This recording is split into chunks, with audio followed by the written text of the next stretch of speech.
Protesters who want to end the conflict between Israel and Hamas marched to our nation's capital, demanding a ceasefire and humanitarian aid to Gaza. Now, many of the protesters were arrested following a sit-in demonstration. Our Washington, D.C. correspondent Rachel Knapp has more. No more war! Ceasefire is what we're calling for! People with the group Jewish Voice for Peace, a progressive Jewish anti-Zionist organization, helped organize a rally on the National Mall, devastated by the conflict between Israel and Hamas. People we spoke with worry even more suffering will happen if there are no humanitarian solutions. Gaza has 2.2 million people. 1.1 million of them received an order to evacuate their homes on Friday from the state of Israel. These people have had their water turned off, their electricity turned off.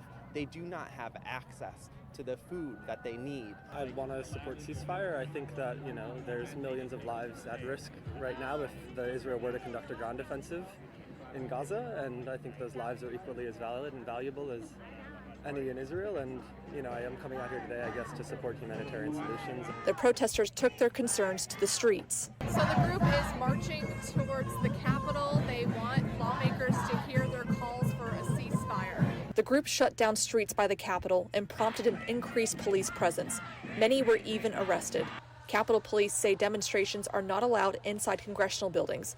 Some were also arrested and charged with assault on a police officer during processing. Over in Israel, President Biden announced on Wednesday an agreement has been made to allow humanitarian aid move from Egypt to Gaza, including $100 million to help with civilians in Gaza and the West Bank.